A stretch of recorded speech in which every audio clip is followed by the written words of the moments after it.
Bradford Bulls playing towards a Ruley Lane end in the first half, and Swinton attacking the South Bank Stadium end. No Oscar Thomas today, so Joe Keys gets us underway here at Oslo Stadium. That ball goes deep, collected by Swinton, just shy of their own 10-metre line, and that allows Swinton to have a first run at the ball and Bradford's defence to stand up and be counted. Liam Kirk in there puts on a good hit with John Magrin to bring down the Swinton attacking player. The ball going through hands and Swinton moving it from one side to the other, and again Bradford's defence is asked questions. James Bentley in there with Corey Aston. James Bentley again in there making up another tackle more or less on the bounce with Corey Aston, so them two working well from the off as Swinton move the ball through hands, and that will stay with Chris Ankinson as he looks to get Bradford tested. The kick goes in then on the fifth and last tackle. That's taken by Johnny Campbell and manages to duck under one tackle. We've got a player out there, Mark, with no number on his shirt, so I don't know who that is. That makes life very difficult, doesn't it, for us? Unless that's Joe Bretherton, but there's no number on his shirt, so no. That's obviously going to be a commentator's bit of a nightmare. Bradford have the possession. They're now sitting their own half mark, just 25 metres away from their own try line, as they look to get towards the 40-metre mark within the Bradford half. And play continues here at the Providence Stadium, Mark. Yeah, Bradford Bulls so far so good, just feeling the way into this game, and a good run there down the centre field. I think that's from Colton Roach, is it? Yes, it is. Yeah. And the Bradford will bring it to this left-hand side. Corey Aston, a kicking game. Corey Aston just needs to split the fullback and the winger, and he didn't do that on that occasion. He gave it right down the fullback's throat. The fullback took it well, Jack Murphy. And Swinton are attacking, for me, too far upfield. Not the best kick from Corey Aston. Yeah, well, Jack Murphy took that one well. He did take it very well. Yeah. That will be the first penalty of the afternoon, awarded to Swinton as Bradford trailed offside. So Swinton will lead the penalty count early on as I look at the Providence scoreboard, and it still says Bradford 0, Swinton 0. Swinton with the first penalty, kick that deep then. That will see them now start play deep within the Bradford half on the 40-metre line. As Bradford now start to defend. Damien Sirenen in there with James Bentley wrapping up the first Swinton attacker. The ball now sits centre field with Swinton. Bradford looking at the referee. The referee today is Greg Dolan. I think it's his first game in charge of a Bradford fixture here at the Providence Stadium. And again, Bradford have been asked questions here by Swinton in the opening stages of this game. And we've had 4 minutes on the clock on the Providence scoreboard then. So the score still 0-0. Swinton sit on the Bradford Bulls 10-metre line.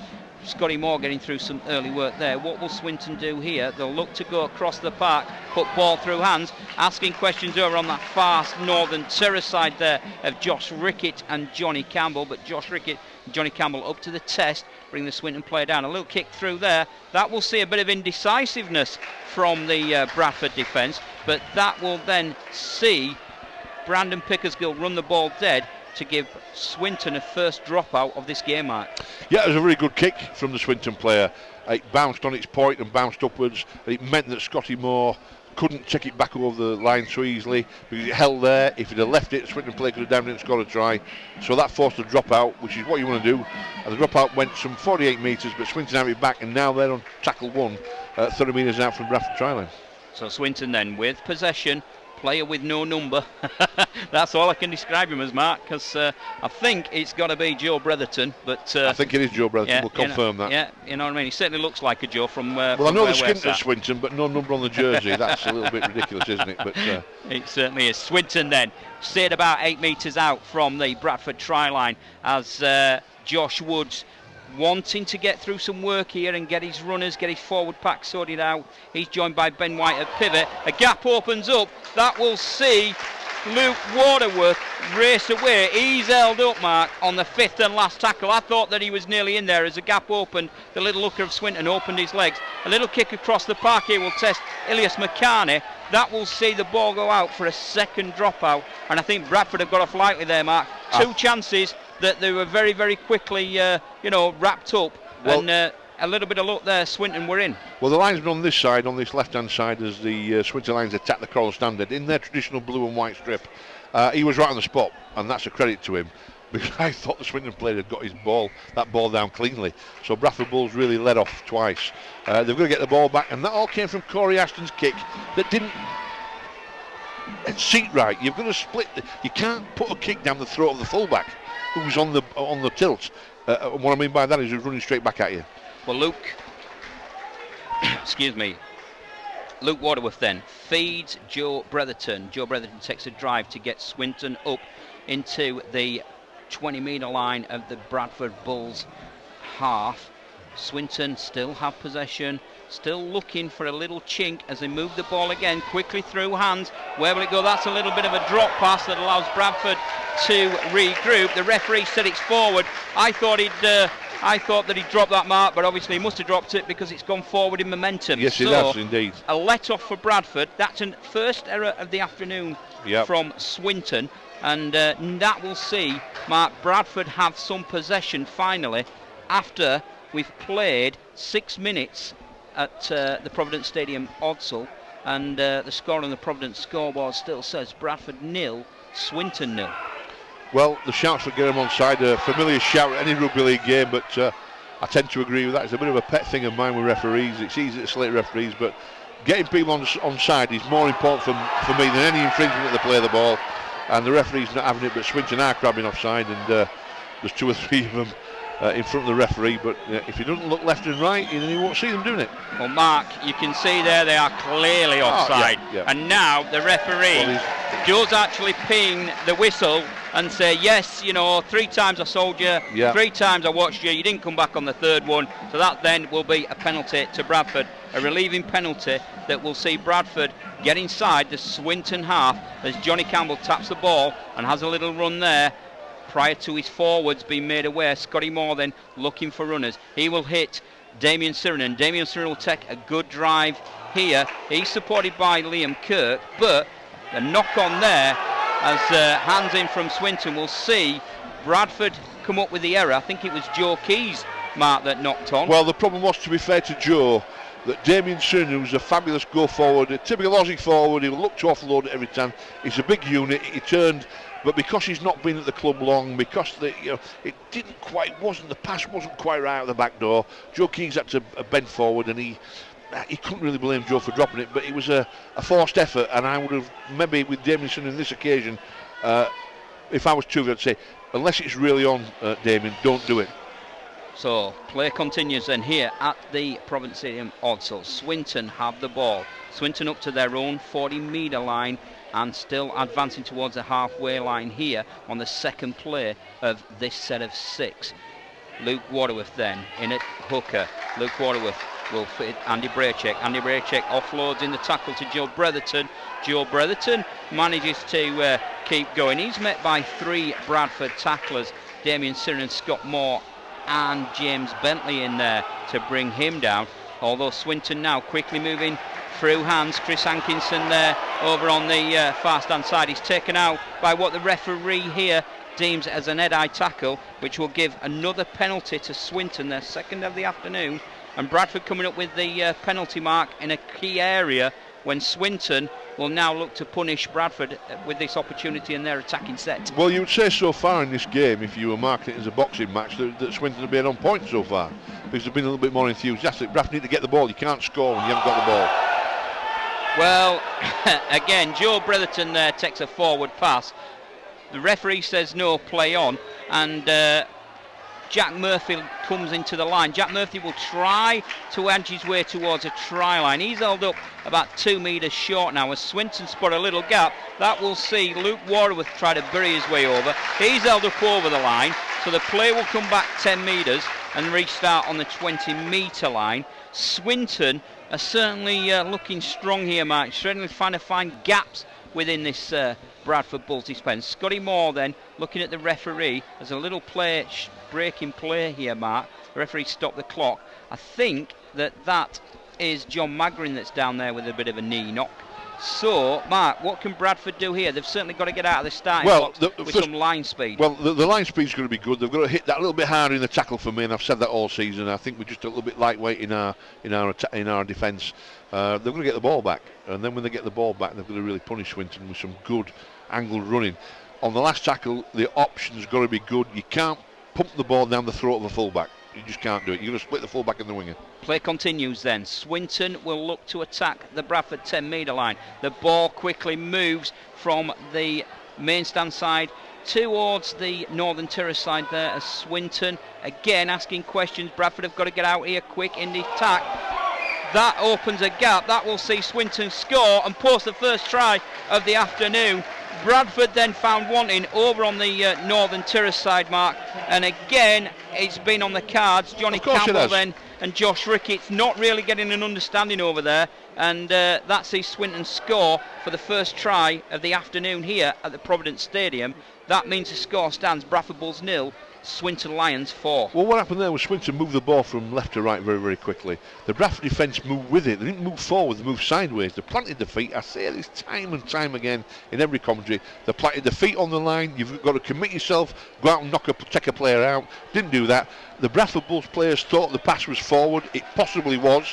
But you play the referee's whistle. The referee and the lines were having none of it. Bradford Bulls demonstrating almost as before the try had been scored, which is unprofessional. You've got to wait till the referee makes a decision. Just play to the game. But you know, Peter, as well as I do, you've got to move off the line. You've got to take a player out. You've got to hit him hard. It's bravery. It's tough. It's the toughest game in the world. But you can't. It's either yes or no, one thing or the other, commitment or non-commitment. If you don't commit, the likelihood is a good pair of hands and a good pass will put a try up your jumper, and then you're behind the 8 ball, and that's where we are now. So we wait for the conversion attempt then for the Swinton Lions. Mark, was that Sean Robinson that touched down there? I thought it was Sean Robinson, yes.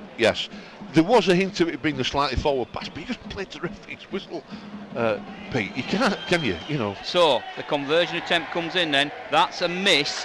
So the score will remain on the Providence scoreboard. Bradford Bulls 0, Swinton Lions 4. We've had around about 30 minutes played here of the first half, and Bradford now will restart the game with Joe Keys. Bradford really have got to now put some pressure on this Swinton team, kick the ball deep, come up with an error, and let's see. Corey Aston will get the kick going, and let's see if we can keep Swinton in their own half, Mark. I can only think, Mark, so far in the first 13 minutes that we've been in the Swinton half once. That's all. The rest of the play's taken place. It's all taken place in the Bradford Bulls half, yeah. We've not been up there at all, and the start we said the Bradford Bulls need hasn't happened, but there's a long, long way to go yet. But, you know, all credit to Swinton. This is a team that's not got any money. The rumours about whether they're going to get paid or not, a new coach, which often have a positive effect. It looks as if it has so far. It certainly does. So Swinton then will look to come away, currently on their own 40-metre line, and again Andy Braycheck now gets involved with the line, linking with Rob Laver. Rob Laver manages to get Swinton up to the halfway line. That will see Luke Waterworth then go in at hacked in half. Luke Waterworth will play the ball across. That will be kicked deep, taken by Ilias McCarney. Ilias McCarney will then start a run across the pitch. Again, we saw this last week, Mark, where instead of going forward, going sort of like left to right, which not making any yardage whatsoever. Swinton still remain offside, as you can probably hear. Yes, but the problem is, you can see our forwards can't gain 5 metres with a drive. Too young, too inexperienced. You've got to run hard and strong and tough out your defensive area, and you hear the fans now shouting for offside. Yes, they are offside of Swinton. The referee's allowed to hand. Well, what do you do to sort that out? Well, you've got to use your loaf and hang back another 2 metres and run in numbers. Running in ones off the ruck is no good. Well, it's very, very scrappy. The fans are certainly not enamoured with the refereeing decisions of Greg Dolan there on that set of 6 for Bradford. Bradford kick deep then on the last tackle. That will see Swinton. That will see Swinton now awarded a penalty for Bradford being offside. So, for an head-eye tackle. Head-eye tackle, yeah. It was a bit of a half-attempted tackle at the head, which is why we lose him, because if you tackle people around the head in rugby league, you'll injure yourself, or they'll run through you like a man running through tissue paper, and then you often give a penalty, which the Bradford Bulls have done. So Luke Waterworth then gets us back underway here. He will look to feed Andy Braycheck. Andy Braycheck takes a little bit of a drive. He's out wrapped up by Colton Roach and James Bentley then. Sorry, Josh Ricketts in the tackle. Josh Ricketts certainly getting through some work early doors, as is Liam Kirk. and John Magrin. Swinton then now make their way up to the 20-metre line of the Bradford Bulls as they will go in search of further points here at the Odsal Stadium, Bradford. Joe Bretherton is held up in the middle of the park. That looks like a bit of a head clash there for Damien Sirenen and Joe Bretherton. The physios come on and the water carriers come on. Damien Sirenen scratching his head, holding his head. I think there's a bit of blood there and a bit of claret maybe, and I think he just caught a loose arm or a loose boot or something from, is it Andy Braycheck? No, it isn't. It's Bretherton, we think. Yeah, Joe Bretherton, yeah. And Bradford having to defend and just not looking like they've got off the, well, I can't say get off the bus because they're at home, but they've come out of the dressing sheds. Well, play continues then, and this could see Swinton going a touch as they go in search of a second try. The Bradford defence there, Willie Tonga certainly managing to stand up there with Ilias Makani, managing to get the Swinton attack into touch. It's a good job we did, Pete, because they threw that ball very quickly to the right hand side. Obviously they see that defensive side of Bradford very weak, the left hand side, and they're attacking that right hand side, and I thought that was going to be a try. So that was the experience of Willie Tonga there, helping with McKay to keep them out. We've probably seen in the past, Mark, where in situations like that well and truly could have been a try. But again, Willie Tonga, for all his experience and gal there, showed the tram line on the far side, the tram line. And left him nowhere to go apart from into touch. That's what the young kids don't always do, and you defend the tram line. It's easy because you can use that as a marker line, and he did, and he pushed him into touch. That was good. Bradford Bulls will scrum down, Pete, on the 10-metre mark, and let's hope they can do something with this. So the ball goes in a scrum, it comes out. Scotty Moore feeds Damien Sirenen. Damien Sirenen then manages to get the Bradford Bulls on the front foot here. Swinton Lions still offside, much to the annoyance of the crowd here in the main stand, as James Bentley manages to take a little drive and get something going here. We now see Joe Keys hit Ross Peltier, who's come on the subledge. Ross Peltier makes some great yardage there up towards the halfway line in his first drive. Welcome to the game, Ross. And Damien Sirenen then comes on, beats one, takes another drive there, taken by a few little shots around the face there. Fifth and last tackle, Bradford just inside the 40-metre line of the Swinton half. That will see Corey Afton put a nice high kick. This will be a tester. Although the Swinton Lions player has managed to pick it out of the air, he races away, does Mike Butt, but the referee has stopped play, and he will now bring the play back as he's awarded a penalty to Swinton for Bradford being offside. Mark, what a great kick, but what a disappointing end. It was a disappointing end because it was a great kick, and I'd like to see Corey Aston just put the ball over the back of the Swinton defence and make them chase, because the only reason I say that is because they've fielded every high ball very well so far. But yeah, he certainly put a few of these kicks up high, and like you said, there's not been any length on them. No, that's the problem, Pete. You've got to, if you can't get you know as well as I do, if you can't get you better off getting length if you can't get 100% accuracy, because it's just a time thing. It takes longer to get back out of defence. It gives you the attacking line the defending line back into the faces of the attackers. So Swinton then on the 40-metre line of inside the Bradford Bulls half will look to push further forward. Damien Sirenen then getting through some more work with Scotty Moore in defence. Liam Kirk comes in, as well as Scotty Moore again to wrap up the Swinton attacker there. And again, Mark, Swinton looking lively as they manage to claw their way now around about 17 metres away from the Bradford Bulls try line. They'll still attack the far stand side. That's a bit of a loose pass. The referee stops the play then and will hand the ball over to possession. That was the fifth and last mark, and again Bradford managed to nullify. I think the loose pass certainly helped there. Willie Tonga will get the game underway. That will see Ross Peltier now take his second drive of the afternoon. The Swinton attackers again still offside as Bradford march up the field, managing to get just shy of the 30-metre line. Scotty Moore then works his magic, feeds James Bentley. James Bentley on the 40-metre line. The play is quick. They get up and play the ball quickly as Bradford look to set something up. The ball goes to Willie Tonga. Willie Tonga is met by two Swinton tacklers, and they bundle him into touch mark. Well, that's that's frustration. I think Bradford are trying to force it because they're behind on the scoreboard. A little bit frustrated with the play so far. And 60 metres upfield, the ball goes to Willie Tonga on the tight left-hand side, not much room to manoeuvre, and they ended up getting bundled into touch. But you know, the thing is this, and it's my pet hate in rugby league, it's the worst offence a team can cause. It's worse than a little bit of biff, it's worse than holding on to play the ball, and that is crabbing offside. But if you crab offside at the play of the ball, you're altering how the game momentum is.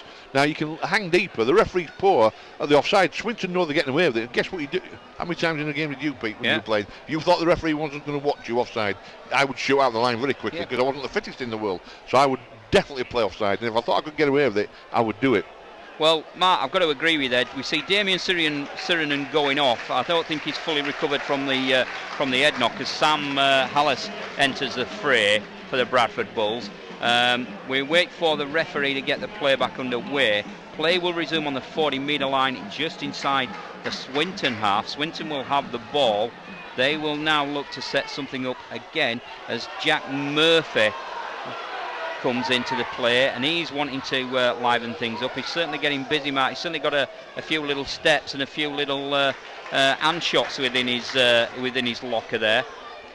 Bradford then, what can they do here? They've got to get out. They've got to get out quickly, and certainly meet the likes of Rod Laver there taking that drive, which is great because Bradford managed to push Rod Laver back there, and that was a good tackle from Sam Alice and Liam Kirk to keep Bradford on the front foot. However, Swinton retain possession here. Corey Aston in there tackling for what he's worth with Brandon Pickersgill. Swinton then with the ball around, well, centre field on the 30-metre line within the Bradford half. It's the fifth and last tackle. What can Swinton do here? That will see Luke Waterworth take a high kick. That's taken by Ilias McCarney. Ilias McCarney. That was well taken as well. Yeah. Now this is the bit where Bradford really struggle. If I can just explain the scenario there, Pete, we're on our 10-metre mark. You're going to drive out.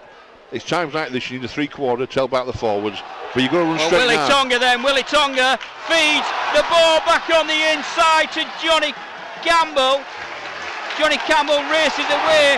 Bit of afters there then from the referee, which the referee says play on. Bradford now advance. They reach the 30-metre line with inside the Swinton half and awarded a penalty, and it's getting a bit tasty out there. We see one or two fists going, Mark. That's right. That's because the referee's not in total control of this game. A referee, like a boss, like a wife does when you've been married about 3 months, dictates the play, dictates what you're going to do. Dick Hay was going to happen, and she becomes the gaffer. The referee's going to become the gaffer out there on the field. Yeah, well, Liam Carberry there wanting to mix it up, certainly with Sam Alice. Bradford then will get the play underway as we see Ross Peltier play the ball. He's all just on the 20-metre line. What can Bradford come up with here? Corey Aston feeds the ball to Colton Roach. Colton Roach then is brought down just inside the 10 metres of this Swinton team. Bradford get another penalty for interference at the play of the ball, and Scotty Moore takes a quick tap. That will feed Sam Alice. Sam Alice makes a little dart for the line. Jimmy Laws-esque there, Martin, that run, but Bradford still a metre short of the line. What can they do here? Joe Keys then feeds the ball out. The ball will find its way to to Willie Tonga, I think, on that far side, and Willie Tonga is wrapped up. Bradford then still have the ball on the fourth tackle as the ball goes back. It's getting a bit scrappy. I think Ross Peltier there knew that it wasn't going to go anywhere, so he just sort of like looked to throw the ball any way that he could, and Bradford had awarded a penalty. The referee is now bringing the captain of the Swinton Lions team out to him. He's having a word there, and he's certainly saying, right, you know, that's 3 penalties on the bounce, and I'm going to, well, I think he's warning him, Mark, that they've got to stop it, otherwise it's a team warning and somebody's going to walk. Yeah, I think that's exactly what he was saying, yeah. Yeah. Corey Aston then flips the ball to James Davis. James Davis then knocks on. When Bradford were in a vital position, it's a bit of deja vu, Mark. We've seen this far too many times. It happens every game, 4 and 5 and 6 times a game. Poor old Jeff Tuvey, the guy that's been at the top of rugby league, and he sees a simple move go to ground because of a lack of concentration. Look, it happens at all levels. It happens at international level, but it happens too much for the Bradford Bulls, and that's why a team like Swinton have had the pressure put on them for the last 10 minutes or so, but there's been no points. They're relieving pressure through a mistake, and Jeff Tuvey will be livid about that, but that's part and parcel of being a coach at the Bulls at this moment in time. So you're listening to the Big Match Live then here on BCB 106.6 FM, the home of live sport in Bradford, brought to you in association with Provident, supporting Bull supporters home and away. The score on the Provident scoreboard still reads Bradford Bulls 0, Swinton Lions 4, as Swinton will look to get some forward momentum here, managing to work their way just over their own 40-metre line in the centre of the park. Scotty Moore tackling for all his might there with Sam Alice, and Bradford still on the back foot as the fifth and last tackle is signalled by the referee. Swinton then will go to Luke Waterworth. Luke Waterworth will put a high kick. That will test Brandon Pickersgill. Brandon Pickersgill at fullback then will bring that out, and he's brought down on his own 20-metre line. Waiting now for play to resume. Josh Ricketts then in there at acting half to take a drive while he's waiting for his forward pack to get organised. Manages to make his way to his own 30-metre line. The ball still moves out to the northern stand terrace side. That then sees James Bentley take a bit of a drive, and James Davis then follows that up by a little bit of a interlink play as he's tackled.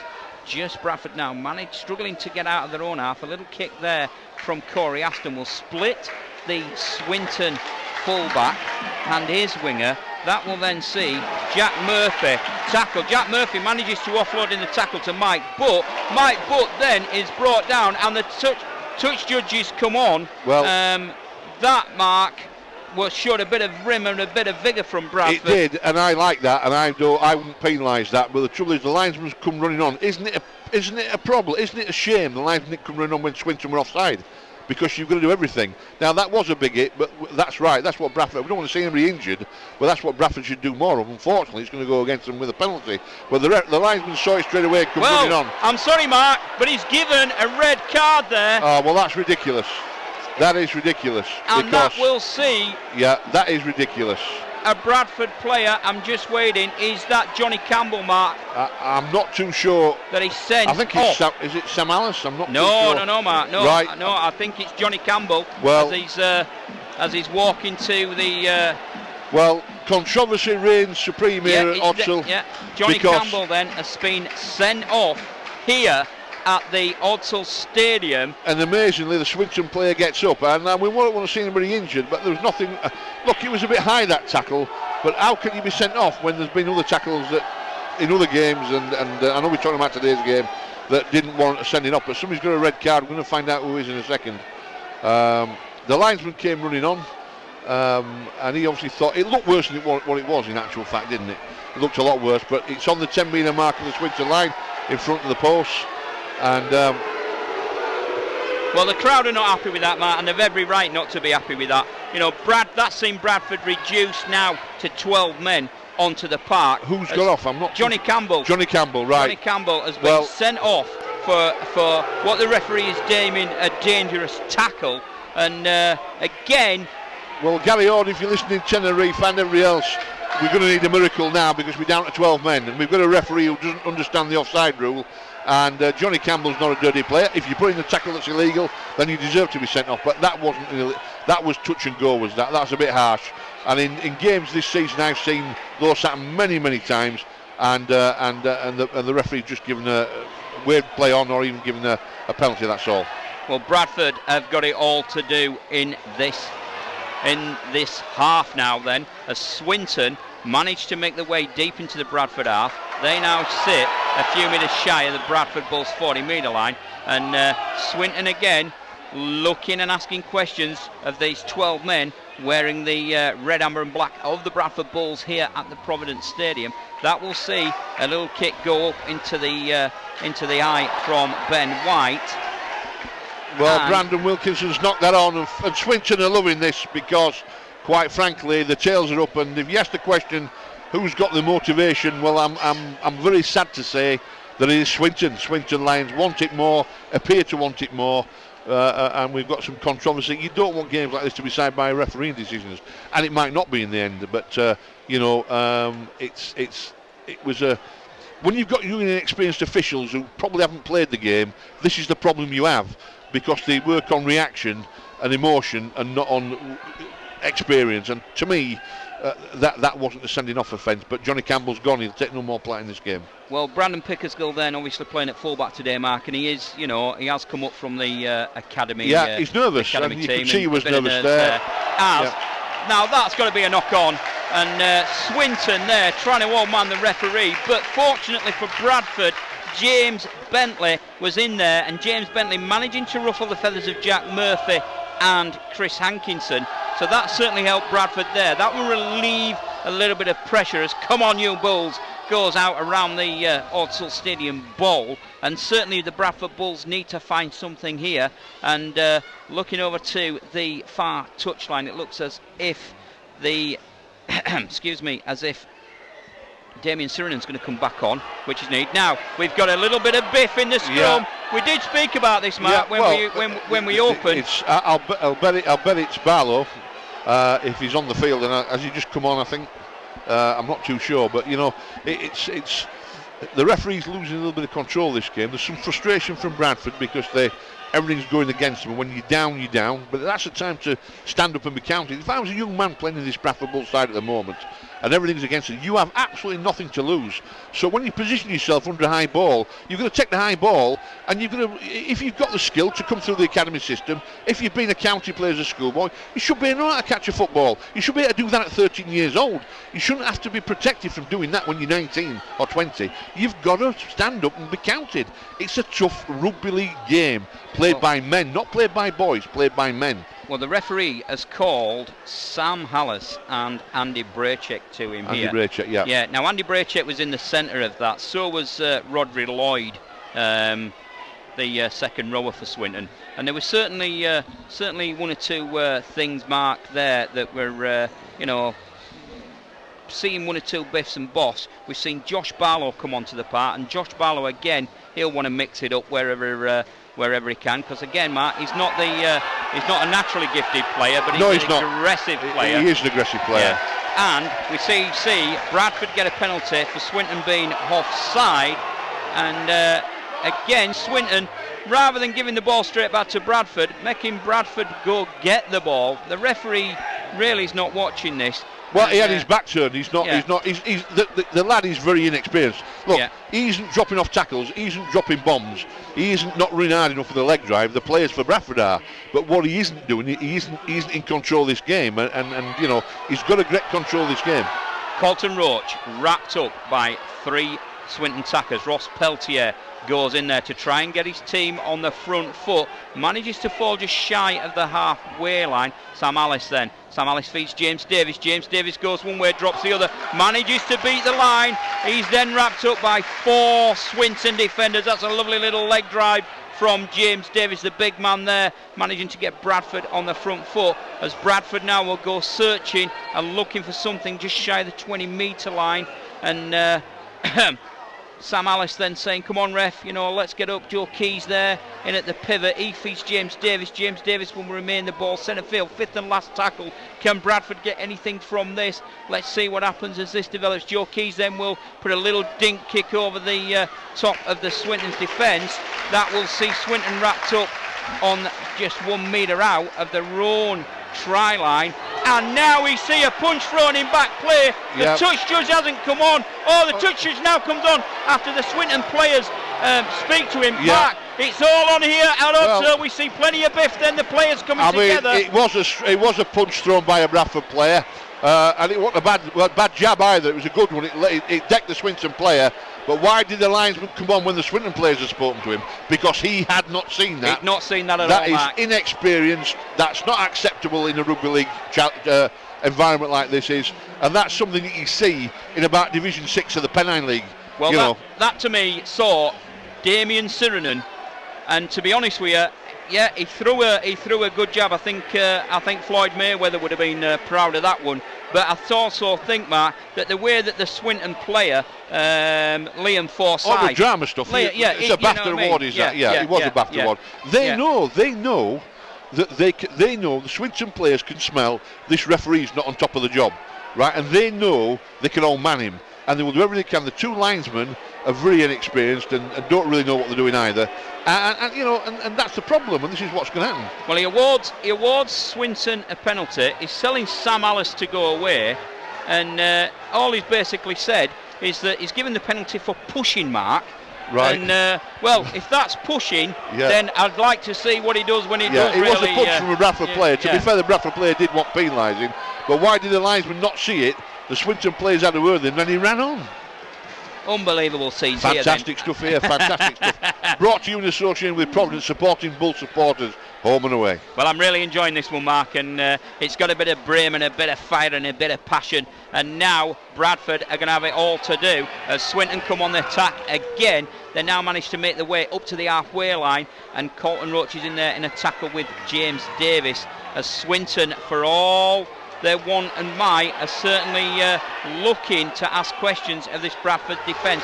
Andy Braycheck then goes in again. A little bit of a swinging arm from James Bentley. Let's see Andy Braycheck, manning the referee.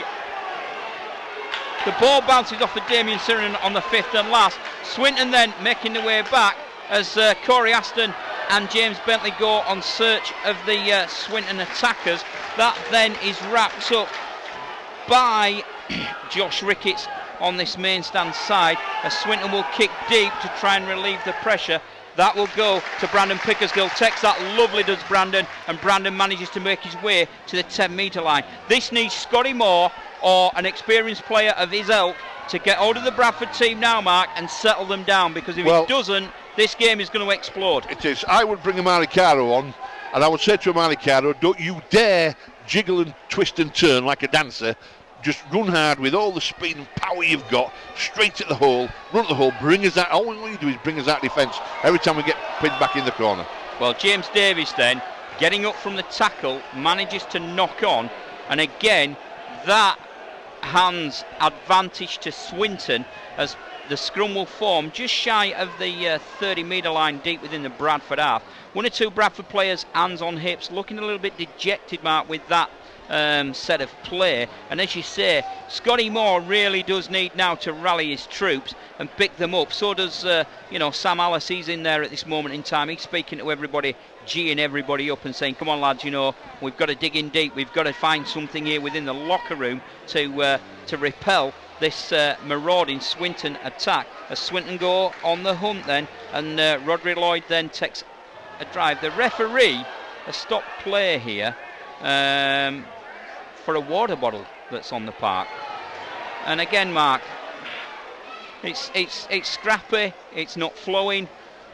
There's been a bit of biff, there's been a bit of guile shown from Bradford in defence, and the 12 men of Bradford, Mark, are managing to stand up to this Swinton team. But Swinton, for all their prowess, Mark, are certainly wanting to mix it at every opportunity they attack the Bradford line. Indeed. 5 minutes to go this first half as well. Swinton then on the 10-metre line will look to find an opening as Josh Woods got the overlap. Yeah, Josh Woods found the gap, threw the ball after he created the gap, threw the ball out to Liam Forsyth. Liam Forsyth and Mike Butt then switching off, and the ball going in a touch, which will relieve the pressure on Bradford. And Bradford now have got to finish this half the stronger, Mark. The score on the Providence scoreboard still reads Bradford Bulls 0, Swinton Lions 4. Any other team, Mark, within the division that we've seen over the last few weeks, I think they would have certainly posted a few more tries against this Bradford team. Now, that's not taking anything away from the Bradford defence, but Swinton haven't been anything near as creative, been able to take the advantage. No. And that's got to be good for Bradford. It has got to be good for Bradford. The only thing I'm worried about, as far as Bradford's concerned, when we're driving out of our own defensive area, we're getting no momentum, no meterage going forward. We've either got to pass the east to west. We can't seem to, it's been the tail all season, 5 metres either side of the ruck area. We don't seem to break away and gain 30, 40, 50 metres with our sets. We don't have the venom and the snipe and the power to bust through defensive line with good leg drive, and we're having to pass sideways and backwards and all sorts of stuff. And until you can control that and get that sorted out, you're going to struggle to win most rugby league games. Look, we've had 2 tackles, we'll be backwards from where we were. Yeah, we've gone back, Mark. We started there on the just shy of the 40 metre mark, and we've gone backwards, Mark, to nearly the 20 metre mark as Joe Keys got pushed back there on that tackle. 5th and last then for Bradford. And again, we see holding down in the play there. Amari Kara is now on the park, and Damien Sirenen was shoved out of the way. That's a little bit of a tester here for Mike Butt. He's chased in field, manages to offload and come up with an error. Bradford knocked the ball back. That will see the ball fall into the hand of Ilias McCartney. The referee's going to pull it back for a knock on, and he's going to give the sweep to Swinton there. Well, unbelievable, Mark. Absolutely unbelievable. On the back of his jersey it says Specsavers. He wants to go there tomorrow because that ball I mean, that ball, how can that be a knock on from anybody? That's just absolutely incredible, and just not on top of the job at all, the referee, just not on top of the job at all. And that's going to make the game interesting, because he's going to make it, I'll tell you what it will do, it'll set the adrenaline pumping in both sides, because both sides will get frustrated with it and up the adrenaline levels. When the adrenaline levels are at the best, then your players tend to play better. So in one respect, although an ironical one, the referee might cause the game to be played at a more frenetic pace than it would normally have been. Well, Liam Forsyth then takes the first drive for this Swinton outfit. That was closely followed by a second drive from Chris Hankinson that will see Swinton progress towards the halfway line over on the far northern terrace side. Swinton then managing to just get over the halfway line, wrapped up by Damien Sirenen and Ross Peltier was that Swinton attack. However, we see Swinton put the ball through hands quickly, and Mike Butt will look to turn Brandon Pickersgill around. Brandon Pickersgill manages to knock the ball dead in goal from the little kickover from Mike Butt. Inventive play from Swinton, good understanding and good positional there, and good defensive play from Brandon Pickersgill managing to knock the ball dead. But very, very quickly, Mark, Swinton have gone from one end of the field to another in 4 tackles, Mark? It's the tail of the season. Unfortunately, the opponents of the Bradford Bulls all season long have been able to go from their own 20 metre mark to the Bradford Bulls line very, very quickly and with ease. And until that stopped and that showed up, then you're always going to struggle to win any rugby league game. Well, Corey Aston then kicks that deep. The ball is returned from Swinton. They managed to make their way deep into forward pass. Oh, it's on here now, Mark. This is getting it. Their forward pass. Yeah. Rough and tough tackle there on Liam Carberry as he's pinned down to the floor. The ball then is still managed to be retained by Swinton, but Damien Sirenen is up in the ante with Ross Peltier.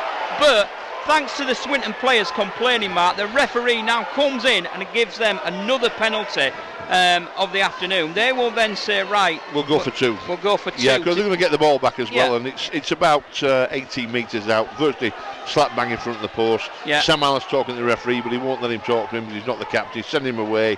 You've got absolutely no chance with this referee today. What you've got to do is you've got to play well enough to keep a big enough gap between our team, the Bradford Bulls, and Swinton, because the referee's not going to listen.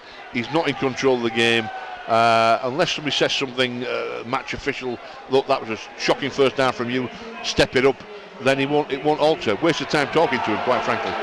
Well, we're deep into the final minute of the first half. This is probably why Swinton have decided to go for the kick, Mark, because they know that there is virtually 15 seconds left on the Provident clock as I look towards the Provident scoreboard. Swinton will run the clock down, wait for this penalty to be kicked from Chris Hankinson, and he squares it up. Mark is looking. The hooter sounds in the background, signalling half time. Chris Hankinson strikes the ball, then that goes through the sticks to push the score on the Providence scoreboard. And the way to keep on the ball is keep the mistakes to a minimum and the last tackle option to be better. Jack Murphy then will get us underway here at the home of the Bradford Bulls, the Odsey Stadium. That will see the ball kick deep. The ball goes to Damien Sirenen. Damien Sirenen takes the first drive of this opening second half. He manages to get his way over the Bradford Bulls 10-metre line. That will then see the ball go from Corey Aston to Ross Peltier. Ross Peltier busts the first tackle and manages to get over the 20-metre line, but there's a little bit of afters and a little bit of niggle there with the Swinton players again starting this half as they finish the second half. Sam Alice is brought down and pushed by excuse me, by his opposite number to the floor. Bradford now kick, and again the kick goes deep. That will return the possession back to Swinton. Swinton then managed to make their way up just shy of their 20-metre line in the opening stages of this second half. Bradford again having to tackle, go in search of an error as Amari Caro and James Bentley in there tackling for all their worth. James Bentley doing a double tackle set there and managing to now wrap up Rodri Lloyd. 3 straight tackles, one after the other. They're helped out by Willie Tonga. Willie Tonga then wearing his shiny pink boots mark on his home debut here at the Providence Stadium, Odsall. I'd like to see him do something now, Martin, really get involved for the size of him. Again, 5th and last tackle then. Swinton will kick the ball deep. The ball will go to Brandon Pickersgill. Brandon Pickersgill will return that then. Bradford still obviously down to 12 men. Johnny Campbell sent off in the 25th minute for the spear tackle on the Swinton player. Be interesting to get Jeff Tuvey's thoughts on that at the end of this one, Mark.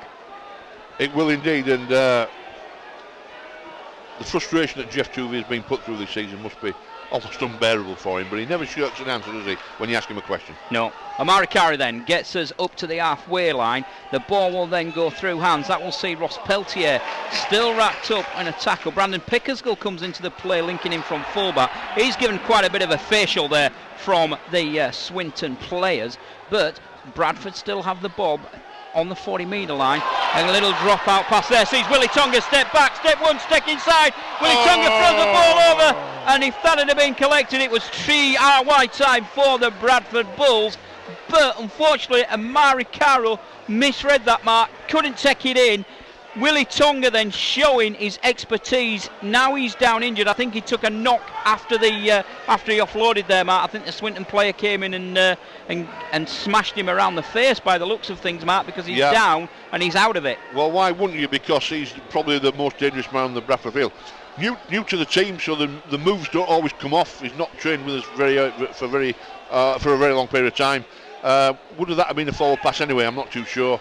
But the break and the footwork was fantastic, and that's how you break the Swinton defence down. When you're quality as a player, it's easy to win games because, you know, Carl Allison, as I said, he's sat along the bench here away from me. You're only as good as your cattle, and I think that's right. You're only as good as your quality, and Willie Tonga's a quality player. If he gets more chance to do more with the ball, and he's down injured, so let's hope he doesn't go off. But it'll just be another piece of war in the catalogue of wars this season for the Bradford Bulls. Well, you could argue that Amari Carroll should have moved a little bit further inside. Yeah. You coached and you played the game. You know exactly what I'm talking about. You've got to track your attacker. You've got to track and get nearer to him and call. It's about communication. It's about calling. And just to sit and stand there and hope the ball might come to you is a bit weak from Amari Carroll. If I'm being critical, and I am being critical, because Tonga had opened the gap, should have got a little bit further in, shouted for the ball, got a bit in there, because the Swinton defenders had their back to Caro, and he's big enough to power his way over from 5 metres. So that's a slight criticism, but the size of Amari there, Mark, rightly as you say, you know, he should have been looking there. He saw Willie Tonga go inside, and that took 2 of the Swinton defenders out of the play. So what Amari Caro should have done, he should have read that and positioned himself. There was one Swinton defender stood, so rather than sort of like aligning himself with that Swinton defender, the gap was there. He'd only got to move 2 or 3 steps inside, pick up the ball, and the gap was there. His pace inside would have taken him over. Exactly, and that's quality of play, it's quality of thinking, and it is difficult when the guy inside you is a quality player. He's new to the club. You've not played together. I do appreciate that, but you always track the centre which way it goes and shout for the ball and run at the angle. Rugby league's like chess. It's like maths. It's about angle. People, excuse me. Well, people say it's a simple game. It isn't a simple game. It's a very complicated game. But if you master it, it's a game which is a fantastic game. Well, Willie Tonga's back on his feet. He's going to go off for the concussion test, Mark. The physio there signalling that certainly took one round the head. I had a little bit of a bad feeling there, Mark, because obviously we saw Dane Chisholm come back to the club and make a fantastic return to the club and then go off injured. And I thought, is it going to be the same repetition here with Willie Tonga as he's led from the field? But it looks, Mark, that he's up, he's walking about, but it is a concussion type injury that hopefully may see him come back onto the pitch within 10 minutes.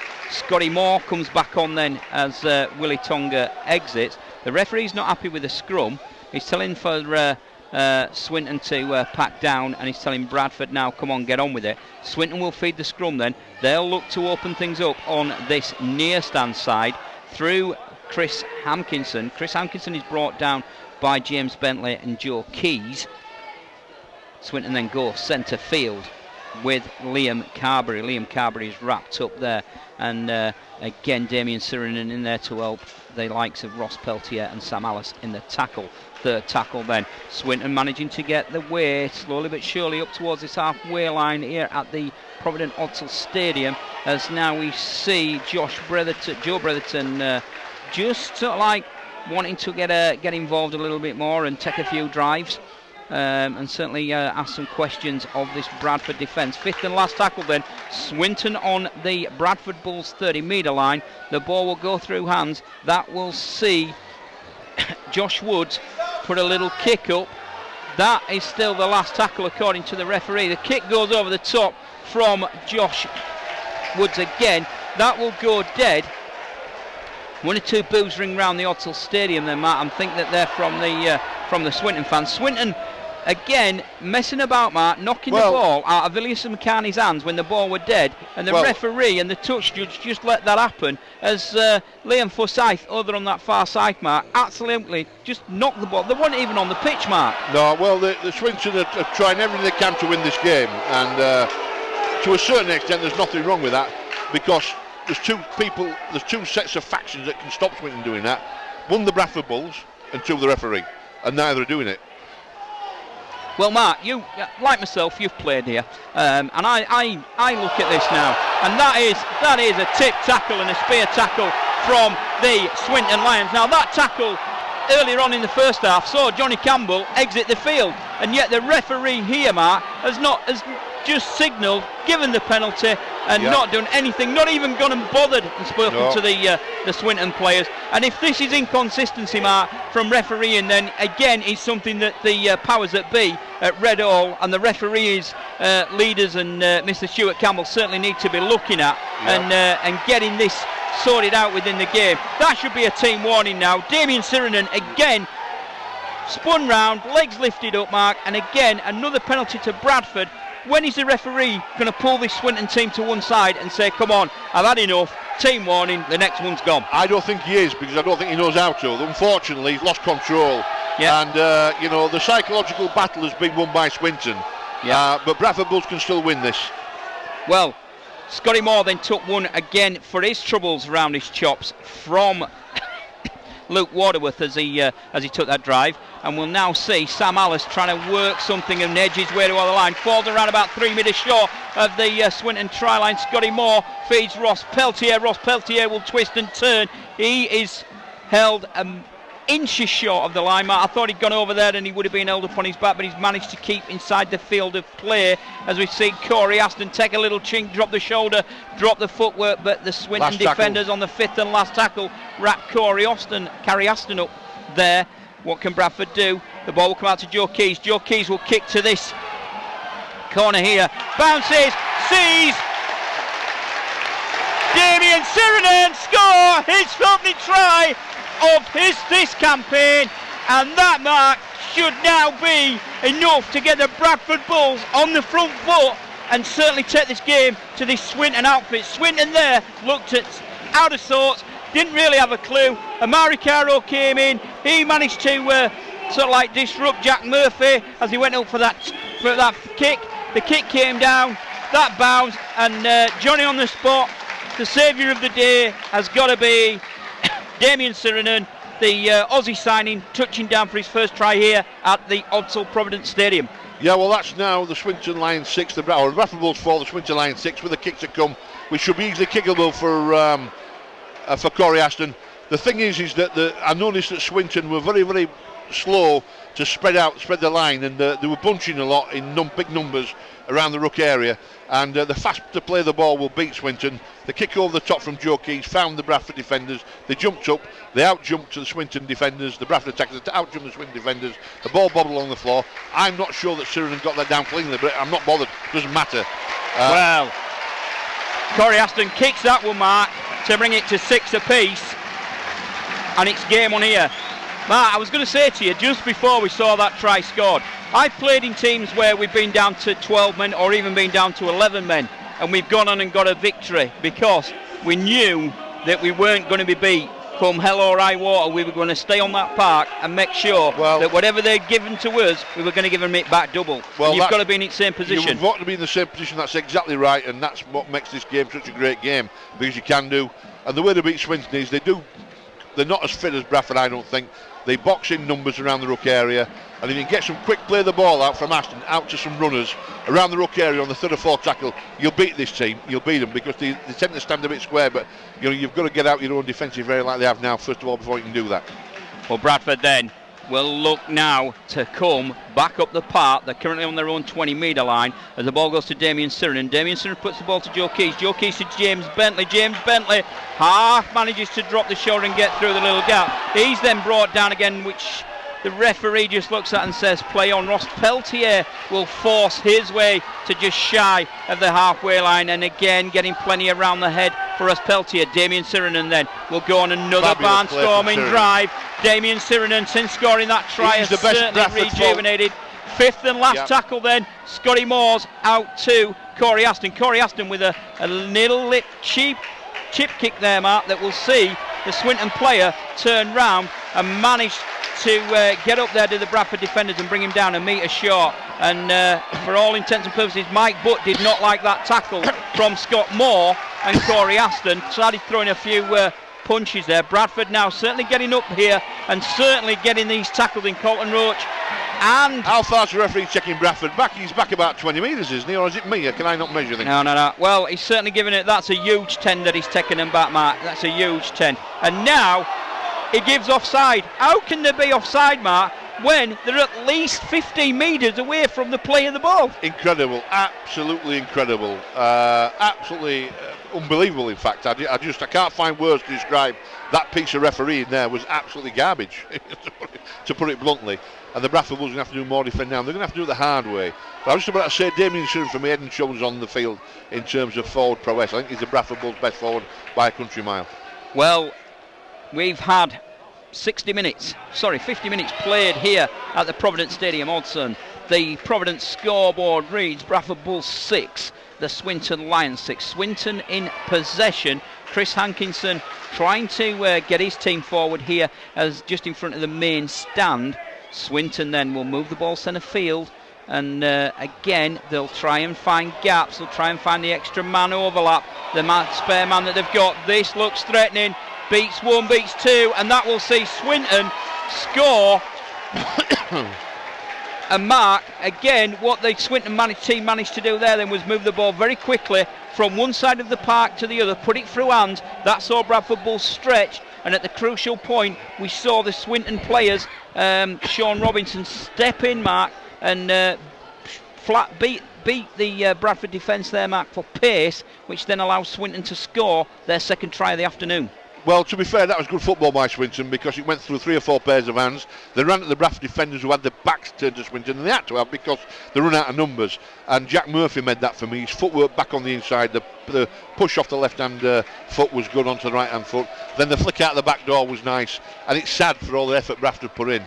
And you've got to say the referee possibly created that because he took Bradford back 20 metres almost, and then he said that there was an offside to play the ball. I can't absolutely believe that, but going to be interesting to see what the rest of the excuse me the pundits, I'm choking because I can't believe what I've seen.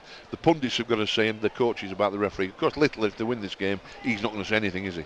No, he's not going to be. I think he's going to be delighted for his charges, and he's certainly going to be happy that they've managed to come to Wadsall and beat the Bradford Bulls.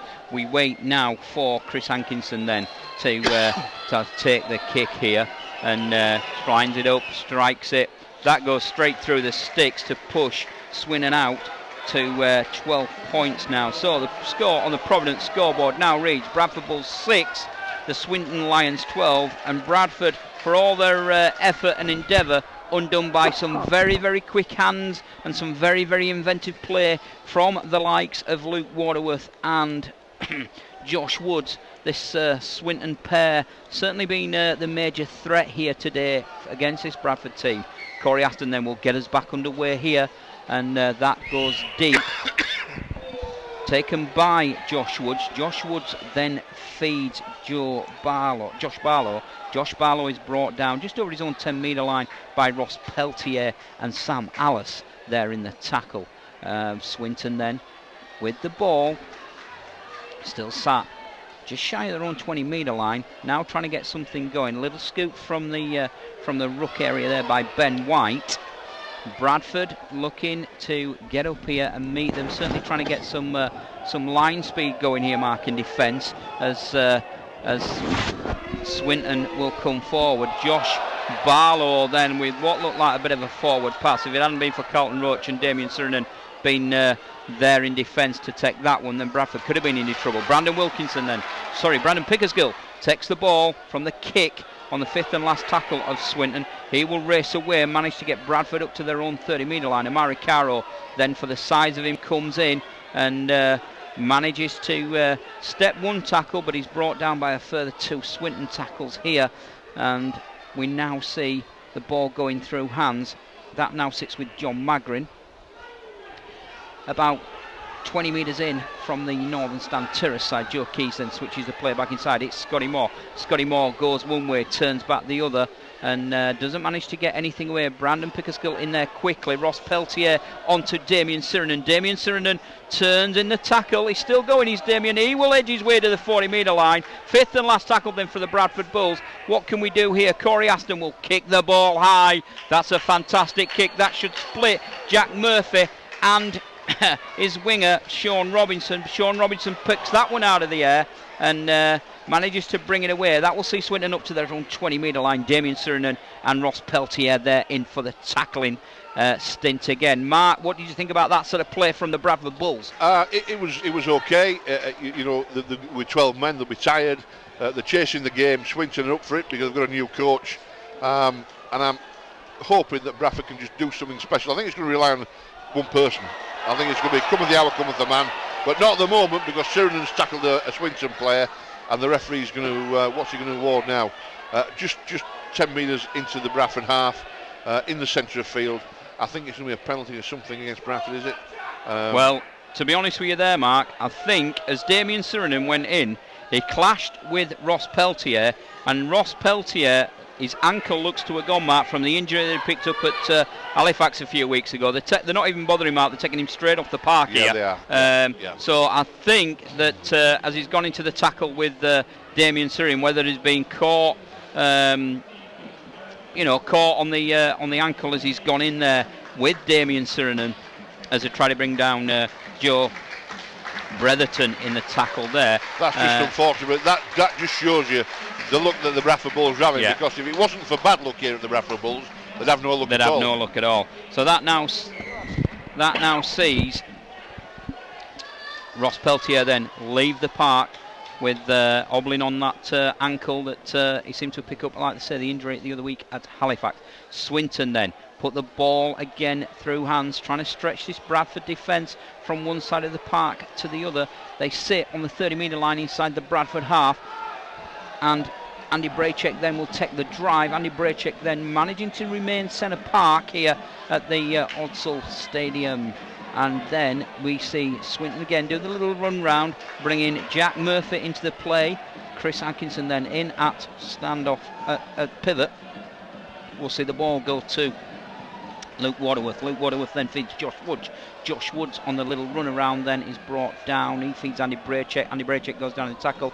Little kick there for trying to beat Bradford over the top, but nothing on there. So now Swinton are looking at it. Andy Nicholson there now in at the acting half. He will then feed the ball through. That will see a little kick placed through towards the Swinton line. That's collected by Brandon Pickersgill. Brandon Pickersgill then quickly up to play the ball. Joe Keys in there, gives the ball to James Bentley, as we now see Damien Sirenen going off the park in the back play mark.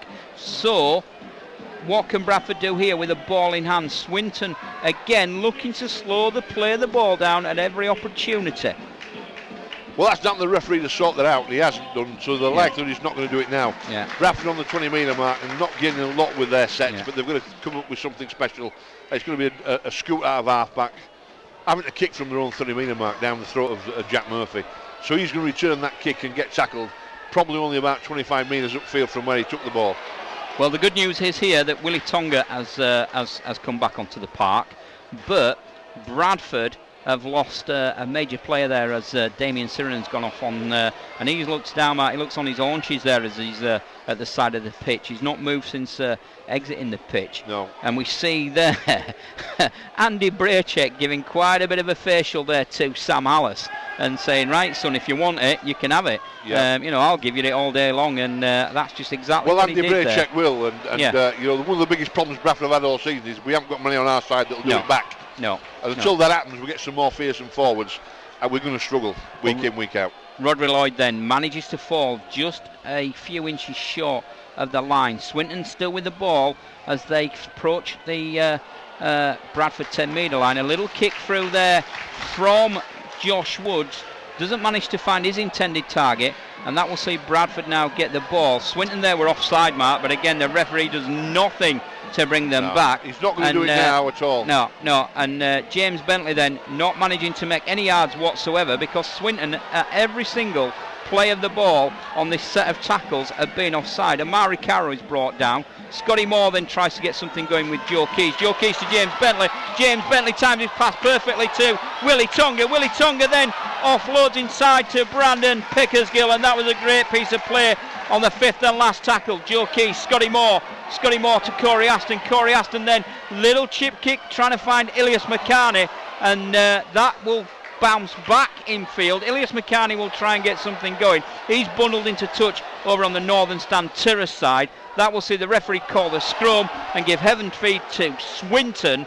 And Mark, we saw then the play quickly go from one side of the park to the other. Willie Tonga again managing to cut back on the inside and try with a little bit more, with a little bit more ability, a little more thinking in the game to run off his shoulder. He hasn't got that. No support. Nothing there at all. The young kids and the younger, less inexperienced players, the players who lack that quality, just don't know what to do, and that's the problem. Willie Tonga had opened that up. If he had a good head, off his shoulder, there would have been some more pressure put on the Swinton defence, even maybe some points.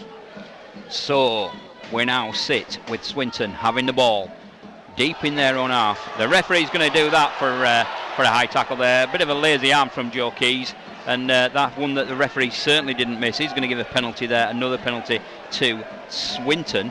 And when Lady Luck's not smiling on you, Mark, Lady Luck's not smiling on you. No, well, you've got to try and make it, and the way you make it in rugby league is by doing the hard yards. We're now going virtually to the last quarter of the game, about 21 minutes to go, and the programme brought with you, of course, by Provident, supporting Bull supporters home and away.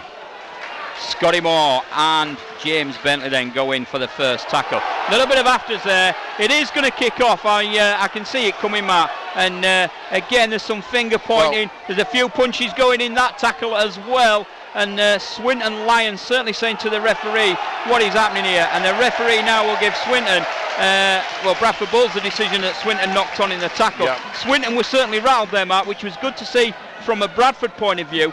The biff was coming in, Mark, and again, this Swinton team, when they get a bit of biff back, they certainly they seem a bit hesitant. Well, they do. They've got Gregson, number 10 there, who's not the biggest number 10 in the world. He wanted to go toe-to-toe. Well, what should have happened was a Bradford forward should have said, right, we'll do that, wait till the referee's back's turned and drop him on his backside. Yep. That kid then would give up, he wouldn't do it again, because you could see he didn't want it there. But they're taking the law into their own hands because they know they can beat the referee. Well, well, what you actually saw with James Bentley there, I mean, James Bentley's still a young lad, you know, and I like James. He's got a lot of character about him. He is a level-headed kid, and he's not what I would call a dirty player, but James Bentley stood up to him there and said, right, you know, if you want to give me one, I'll give you one back. Yeah. And then from that instant, it then seemed to get a bit scrappy. Again, we see now 3 tacklers in on Amari Caro. Andy Braycheck, one of them, and again, Mark, all round the head, and certainly trying to unnerve this Bradford attack. Yeah, indeed, and I think that's been the tactic from Stuart Littler and his men, right from word go. Unfortunately, we've not had a referee that would stop it. Well, Sam Alice as well has taken one in the ribs there, Mark, as well, from his little drive forward, and Bradford certainly being put through the ringer here as we see James Bentley beats one, spins and turns, manages to get to the 40-metre line within the Swinton half. And now what can Joe Magrin do here? John Magrin there manages to get a few yards. 5th and last tackle, it's for Bradford to do. Joe Keys puts a good kick up there. That will certainly turn the Swinton defenders, and Omari Caro is in there. Sorry, Willie Tonga is in there, Mark, to nullify the Swinton attack, as we see Jack Murphy again coming into the play, wanting to get Swinton onto the front foot, and again Bradford switching off, Mark, allowing Swinton some extra easy yards. There one, Willie Tonga and Amari Caro in on the tackle. Swinton now just over the 20-metre line in their own half, and Liam Kirk comes back onto the play. Liam Kirk with Scotty Moore managing to put Andy Braycheck down to the turf here at Odsal. Mark, again, wrong decisions at vital times. Would you say that's contributed to this bit of an unbalanced display? Yes, indeed. It's been very difficult for the Bradford Bulls. Week in, week out, the positional changes and the change of halfback doesn't help the side. Players going back on loan. It was always going to be difficult, even against a side like Swinton, because everything's unbalanced. And today's been no different. They've had no lady luck on their side. But they are making a bit of an effort, the Bradford Bulls. Well, a big effort in actual fact.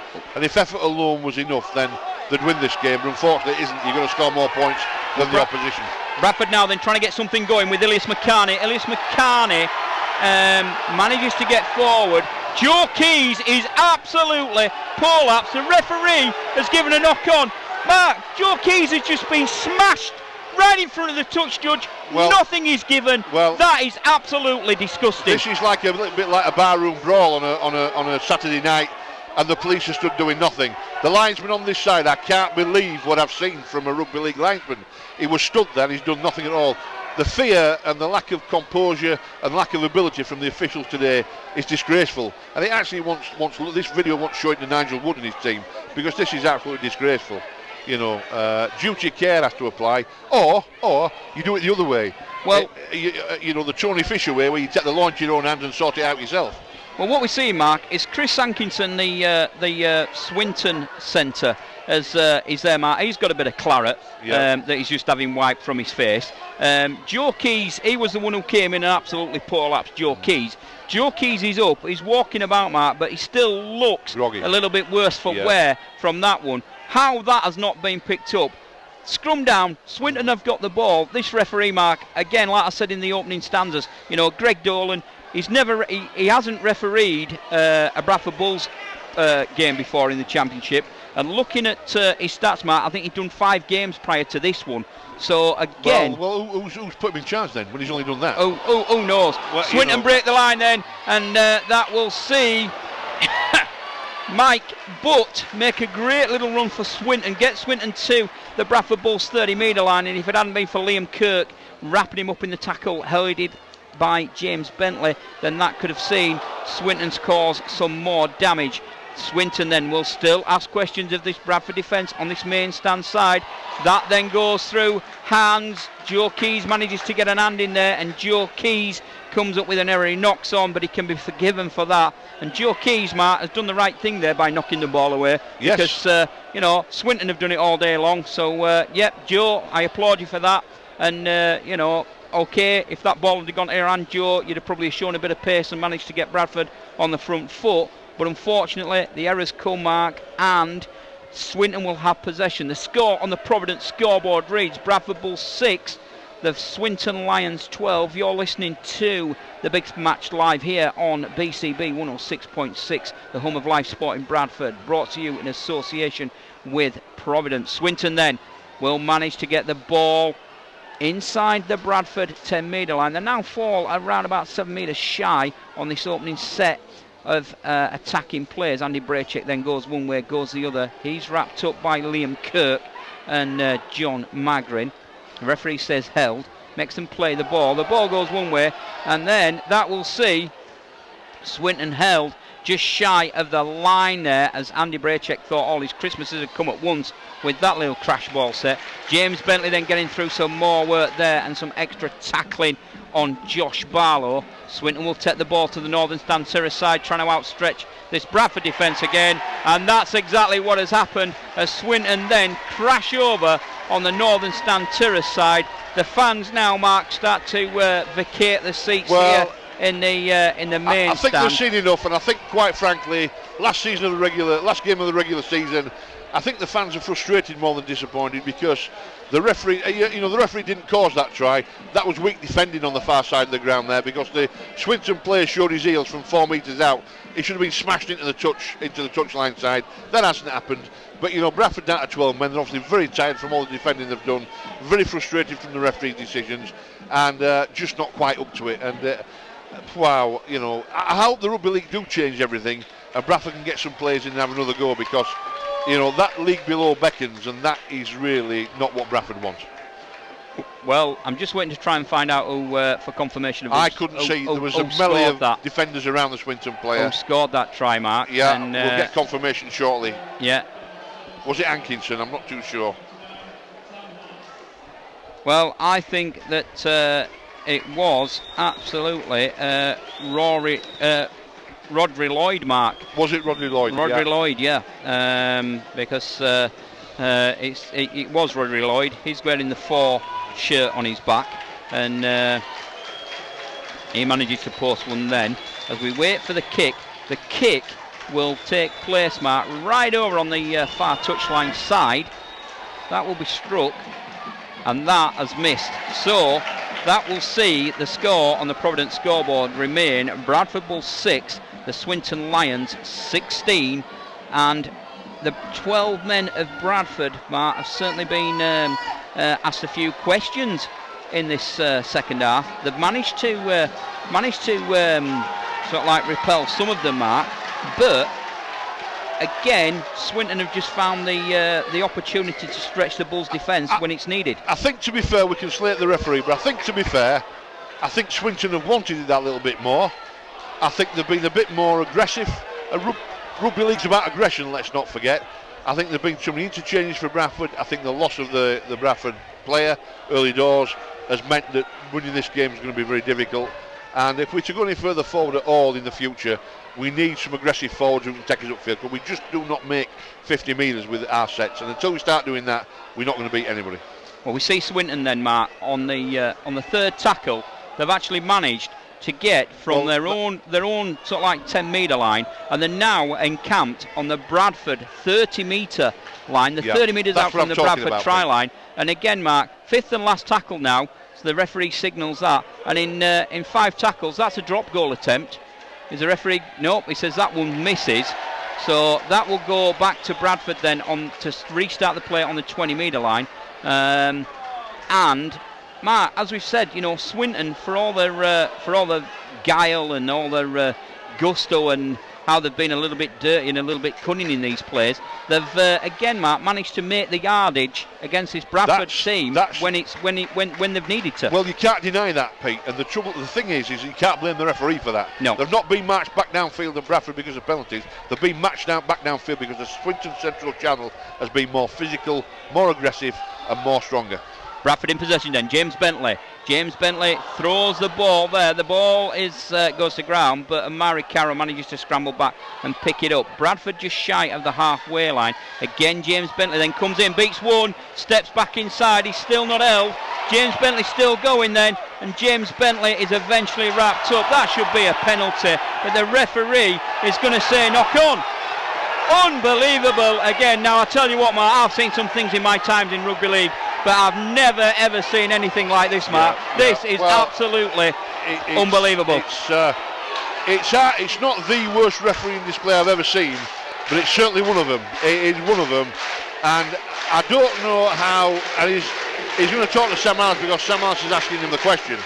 Well, Sam Alice has every right to go and ask him the question there, Mark, because, again, Scotty Moore and Sam Alice, I know that Scotty Moore started the game as captain, and I know that Sam Alice took over then when Scotty Moore went off. And Scotty Moore is Sam Alice is absolutely furious here. He needs to be careful because he's remonstrating with the referee, and the referee is telling him to go away. But, Mark, how can that be a knock-on? For everybody inside this crowd here, Mark, I would say just maybe a crowd of just under 3,500 saw that, James Bentley was pinned down in the tackle. He couldn't get up and play the ball.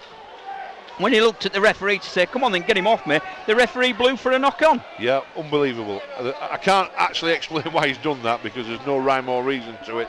And the constant penalty against Bradford, for whatever reason, means that they're not getting enough ball in the hands to be able to put pressure on the Swinton line. And at 6 points to 16, with 10 minutes gone, I think it's game over for the Bradford Bulls. Well, Rodri Lloyd then with the ball for Swinton over on the far northern terrace side. He will then feed the ball to Mike Butt. Mike Butt will make some yards over the halfway line now as Swinton look to build on their scoreline, and that sees Josh Woods take a little bit of a skirry and a little bit of a run. Josh Woods then wanting to get up and play the ball. The ball now goes to Josh Barlow. Josh Barlow throws a bit of a nothing ball, but Colton Roach and Liam Kirk and John Magri managed to wrap up the Liam Carberry there of the Swinton Lions. A little kick goes in. That will go to Brandon Pickersgill. Brandon Pickersgill will pick up the ball quite easy. He'll return that, Mark, towards this advancing Swinton defence. What can Bradford do here? That's a bit of a loose pass that's managed and been well held there by Colton Roach. As Bradford now need to find something. Sam Alice then takes a little bit of a scoot. He will then feed the ball onto Willie Tonga, as Willie Tonga's gone now into the middle of the park looking for some work. Sam Alice feeds Damien Sirinen, who's come back on. Damien Sirinen lets the ball go, and the Swinton players congratulate themselves as the referee gives a knock on. Now what we actually saw there, Mark, was Damien Sirinen looked to offload the pass. As he looked to offload the pass, Sam Alice didn't quite read it right. However, Swinton went in and actually the ball struck the Swinton player. The referee saying he's not played at it, and Sam Alice did end up back with the ball, but the referee says knock on, scrum down, advantage Swinton on the halfway line. And to be honest with you, Mark, with just 9 minutes left to play, that's good night there, I think. Yeah. The problem with the Swinton player, they're jumping up and down there like a kid. Kids at a Christmas party and Father Christmas has just appeared because they know they're all minding the referee.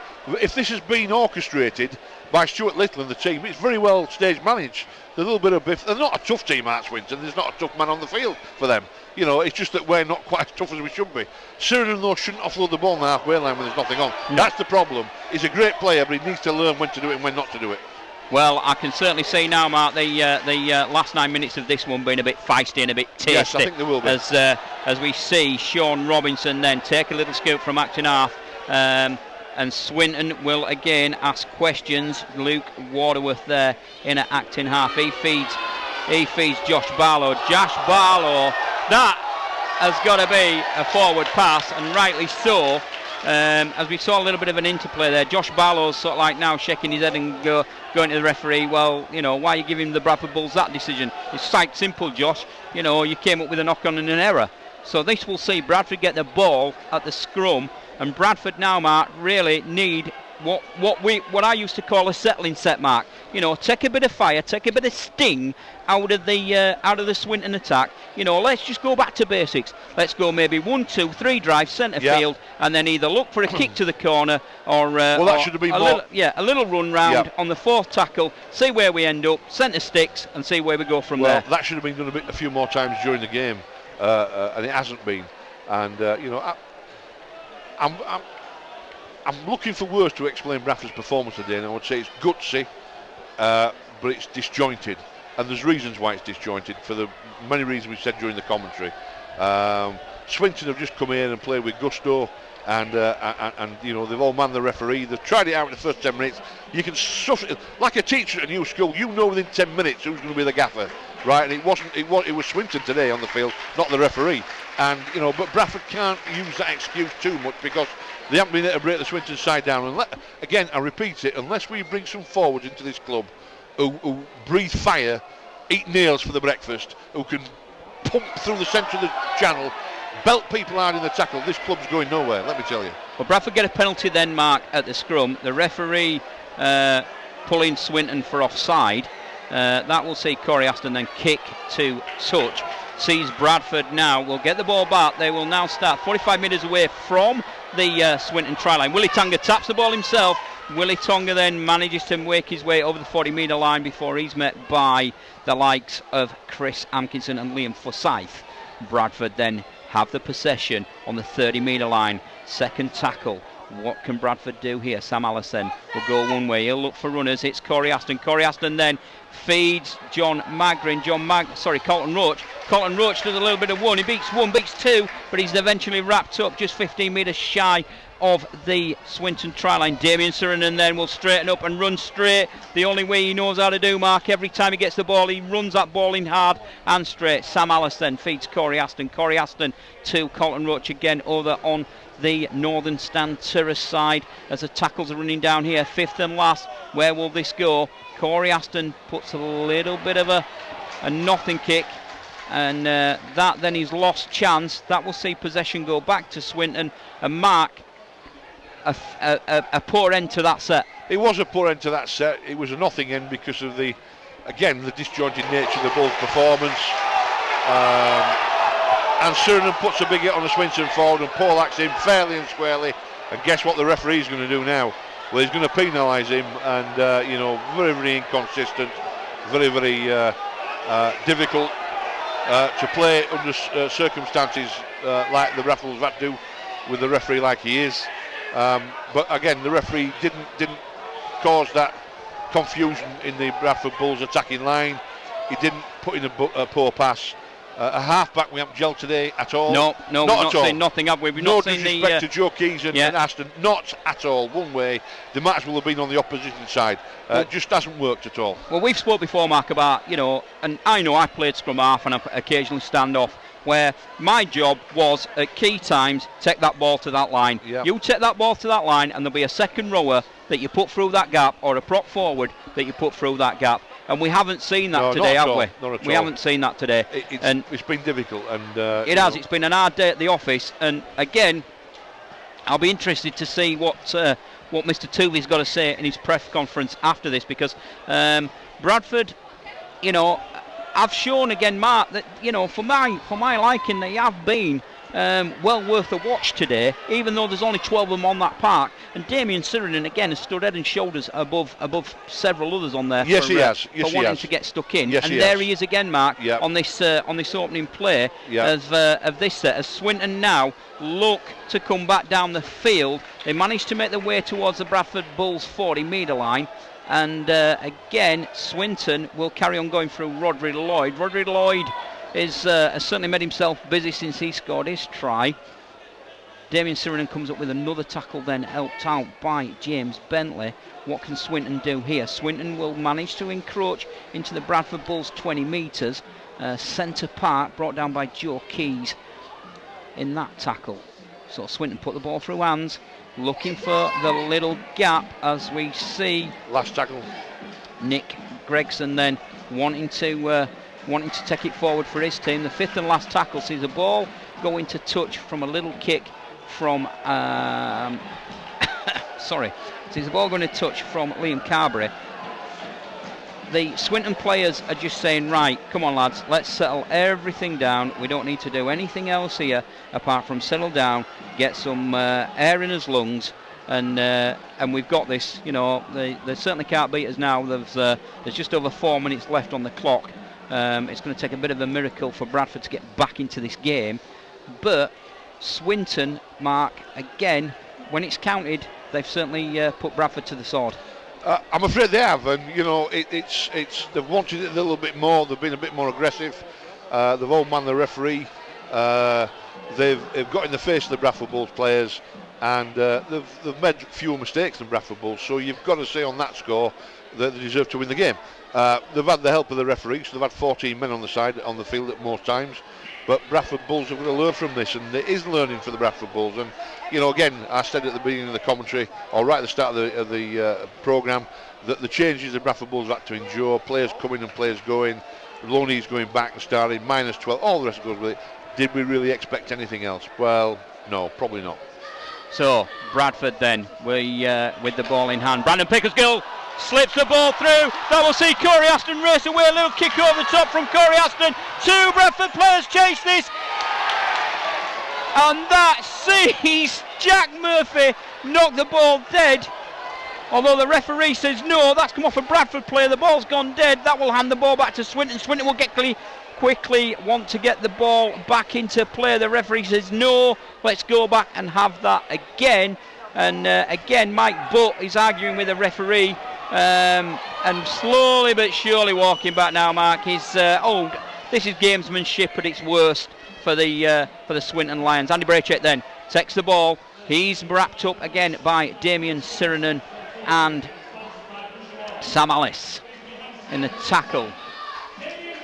Damien Sirenen then gets the... Well, he gets mine as well, quite frankly. Yeah, he gets the Man of the Match award here at the Provident Hodgson Stadium. Now, the referee's saying that Bradford failed to clear the ruck. Damien Sirenen was still down on the floor there. He was pinned down by Andy Braycheck, so he obviously couldn't move. He's saying to the referee, come on, look, he's not letting him get away. The referee says, no, I'm having none of it. Let's give another penalty to Swinton, has been the order of the day, and that will see Swinton now want to run down the clock.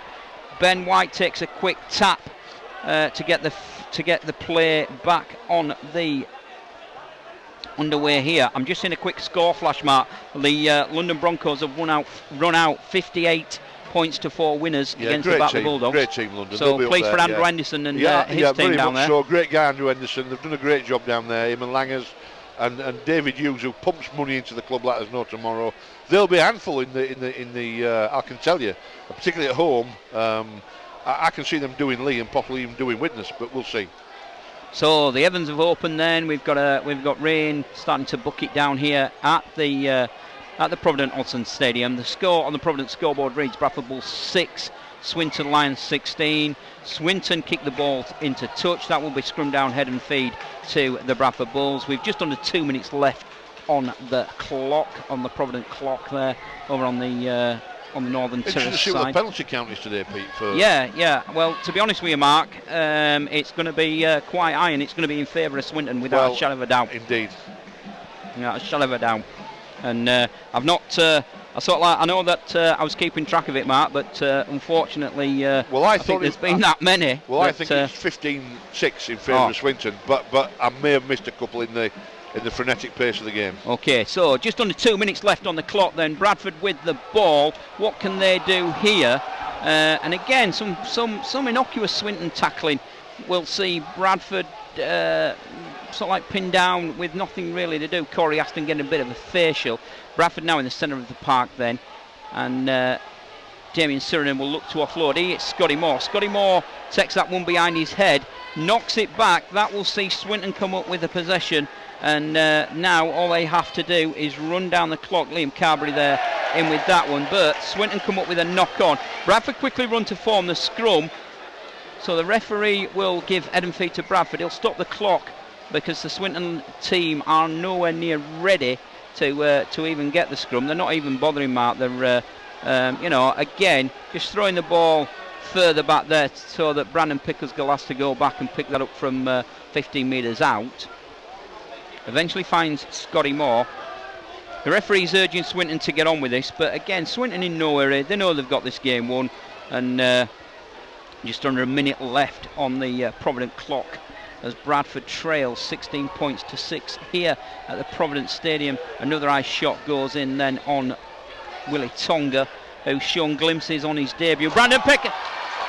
James Bentley beats one, manages to race away. A little ankle tap there from Jack Murphy brings him down. Bradford steam towards the Swinton 20-metre line. Scotty Moore turns one way, turns the other. Corey Aston then feeds the ball into a Swinton player's hands. And Mark, Corey Aston's not played well today. He's not got a grip of the game, and not anywhere near as good as his dad, Mark Aston. But that's a separate issue. That's one of the problems. We haven't dominated at half-back all season. No. Too many changes. But you know, the battling spirit's been there. What Jeff Toohey's doing is starting to come to the fore, but it's, I'm afraid, a little bit too late. No points out today. So with 7 games left in the in the Shield, 14 points to play for, and Swinton going to be on what tonight? 11. Well, you can hear the hooter go there, and Swinton will take the 2 points here. That will see Swinton sit on 12 points in the division now, and Bradford Bulls remain on 0. Matt, I've got to say, you know, we've covered a few games now over the last few weeks, and for me, that's the best battling performance I've seen today.